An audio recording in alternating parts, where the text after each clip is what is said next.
Hai Voices, apa kabar hari ini? Jadi hari ini kayak gue janjiin ada beberapa video gitu ya, siaran-siaran yang spesial ya. Kalau biasanya 5, ya hari ini 10. 8 bisnis dan satu itu adalah laut. Satunya lagi ya udah laut lagi deh, jadi laut 2 ya. Nah, kali ini datang dari teman kita yang mungkin inisialnya disamarin SM. Nah, kenapa gue mau mengangkat kisahnya dia? Karena kisahnya itu relate banget sama gue ya. Aduh, kalau kalau gue bacain ceritanya mau nangis rasanya.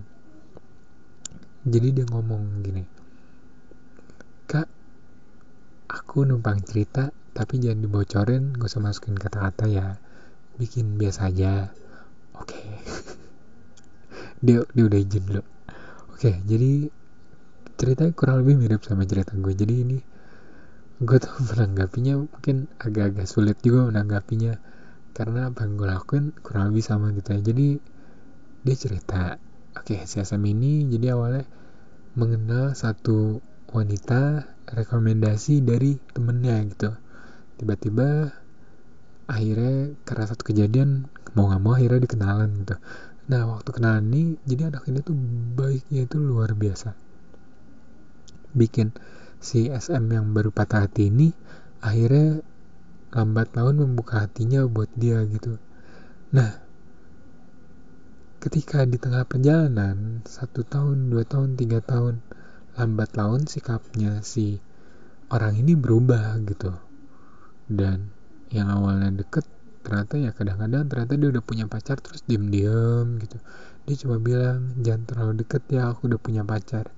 Nah, sampai ada satu masa dimana kurang lebih mereka putus kontak. Aduh, bangke, cerita mirip banget sama cerita gue ya Tuhan. Aduh, pengen nangis. Nah, dimana si si orang ini akhirnya yang gak sengaja ketemu lagi, kembali menghubungi, saling berkontak gitu. Nah, keadaannya tuh dua-dua udah single. Sampai pada suatu saat gitu ya, ternyata kayak si si orang ini, ya si B lah ya istilahnya, ngasih harapan lebih kelihatannya kayak ke si SM. Si SM ini jadi posisinya emang deket lah ya gitu sama beberapa orang gitu. Nah, jadi tiap kali si SM ini deket sama beberapa orang, si orang ini selalu kembali gitu, yang kayak minta bantuan lah, minta ini minta itu. Akhirnya dia mau nggak mau gitu ya, berat hati, akhirnya kayak kayak udah terlanjur ngebucin lah ya. Bangke, beda banget sama cerita gue, bangke. Nyanyi tuh ngikutin cerita gue lagi cerita. Aduh SM, lu kalau ngibul cerita gue kampret tuh ya, mudah-mudahan gak ya. Oke, aduh pengen nangis gini jadi. Nah, setelah dia kayak udah ngasih perhatian dan akhirnya selalu nganterin kemana-mana, kayak berusaha selalu ada, ngebantuin usahanya, ngebantuin cari kerjaan. Nah, terus si B ini tuh ya kayak kayak toxic gitulah, kayak cari saat ada maunya doang. Si SM ini chat gak dibalas, si SM ini nyari ngasih perhatian lebih yang kayak gak ditanggepin gitu. Tapi ketika dia deket sama si cewek cewek atau yang lain lah ya gitu, akhirnya si B ini selalu muncul lagi gitu, yang kayak ngasih perhatian lagi, kayak ngasih perhatian tipis-tipis gitu ya, tipis iman. Akhirnya si SM ini yang kayak tergoda gitu ya, akhirnya menjauhkan orang-orang yang dia dekati gitu, sampai akhirnya pada satu titik si B ini tiba-tiba ngilang lama gitu, nggak ada kabar, dan ternyata udah sama pasangan lain yang kelihatannya akan serius.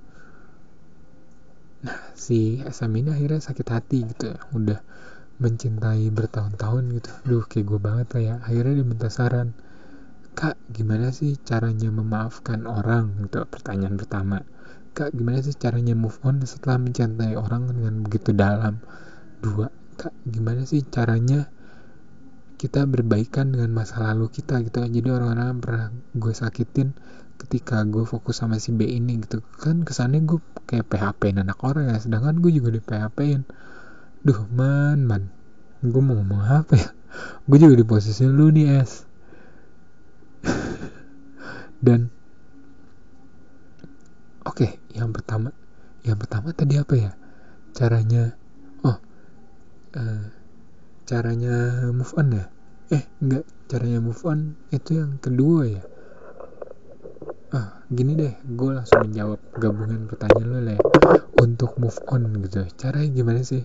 Pertama, lo harus berdamai dengan diri lo sendiri, karena itu bakal berat banget untuk dilakuin, termasuk ke gue juga. Aduh, pengen nangis. Gue berdamai sama diri gue sendiri tuh sulit banget ketika gue rasa harus ngelepasin dia gitu. Apalagi kita udah kayak ngebucin sama orang yang cinta sama kita gitu, kerasa bodoh banget ya. Gue kayak sering ngasih nasihat ke orang juga gitu, tapi gue sendiri juga ngelakuin itu. Ya, cinta buta emang susah lah ya. Jadi emang pertama lo harus coba ngelakuin aktivitas positif sebanyak mungkin.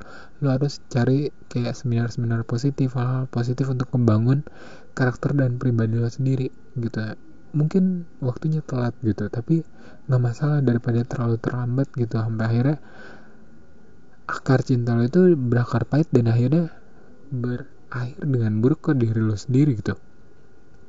Berikutnya adalah gimana sih cara berbaikan dengan masa lalu yang udah lo sakitin gitu. Kalau bisa lo kontak satu-satu gitu, lo coba minta maaf sebaik-baiknya, sedalam-dalamnya, setulus-tulusnya, seikhlas-ikhlasnya gitu. Karena itu yang gue lakuin juga gitu. Ya emang gue minta maaf sama mereka secara personal gitu. Ternyata akhirnya mereka tahu gitu, oh ternyata kayak gitu. Ya udah, nggak apa-apa, kita sama-sama belajar ya gitu kan. Jadi mereka nggak cuma merasa jadi korban gitu, ternyata mereka tahu, oh orang ini juga korban gitu. Aduh, shit, sedih banget ya. Nah, yang berikutnya adalah gimana sih caranya, tadi kan move on ya. Duh, pertanyaan pertama gue lupa lagi ya. Oke, berikut. Pokoknya intinya adalah gimana sih caranya lepas dari dia gitu, gimana sih caranya memaafkan dia gitu, gimana sih caranya berdamai dengan dia gitu, gimana sih caranya menjauh dari dia gitu, dari hubungan toksik ini kalau tiba-tiba dibalik lagi gitu. Teman-teman harus punya satu tujuan hidup yang jelas. Mungkin ketika kalian ngebucin, dan gue juga ya, mungkin waktu dulu gue ngebucin, gue selalu ngebayangin gimana sih rasanya hidup bareng dia gitu sampai tua nanti, sampai punya anak cucu, whatever. Sekarang kalian sendiri gitu, kalian harus berpikir, gue sekarang udah sendiri, gue udah gak butuh dia. Bahkan mau dia balik berapa ratus kali pun sujud memohon sama gue, udah habis tuh air mata gue buat dia. Teman-teman harus kuat, teman-teman harus punya satu pegangan yang kuat yang jelas gitu. Gimana teman-teman mempunyai satu mimpi gitu, kalau bisa punya 2, 3, 4, 5, 6, 7 mimpi gak masalah, daripada teman-teman terus bergantungin hidup sama dia gitu. Jadi teman-teman bisa move on dengan sebaik-baiknya dan menjadi pribadi yang jauh lebih kuat lagi dan bisa namanya menghadapi realita hidup yang ada loh, bahwa cinta itu gak bisa saling memiliki gitu. Cinta itu sejujurnya bahagia ketika melihat orang lain yang kita cintai bahagia. Bullshit. Tapi emang itu berat sih, tapi emang itu harus dilakuin gitu ya. Karena kalau kita nggak ngelakuin itu, kita nggak bakal pernah berdamai dengan diri kita sendiri, dan akhirnya kita bakal orang-haring gitu. Masa depan kita bakal berantakan. Sementara dia udah hidup seneng-seneng kemana-mana. Bisa jadi kita dendam kayak di film-film Hollywood gitu ya, akhirnya nyesel mau kemana kita sampai bunuh-bunuhan. Jangan deh amit-amit ya teman-teman. Pokoknya buat lo SM, lo harus kuat, karena gue ada di posisi yang pernah seperti lo, dan gue mencintai seorang wanita tuh begitu dalam sampai 8 tahun. Gue nyanyiin berapa wanita ya, 1, 2, 3, 4, 5, mungkin sekitar 7-8 wanita gitu. Bodoh banget kan gue, goblok, mungkin 9-10 kali ya. Pokoknya jangan sampai di posisi itu lagi. Kalau dibalik lagi tuh lo harus udah move on. Dan bagi teman-teman luar sana yang menjadi bucin yang dengan begitu bodohnya ada di hubungan kayak gitu, belum jadi gebetannya udah ngebucin parah, apalagi misalnya punya pacar suka selingkuh bolak-balik nyakitin gitu, tinggalin aja.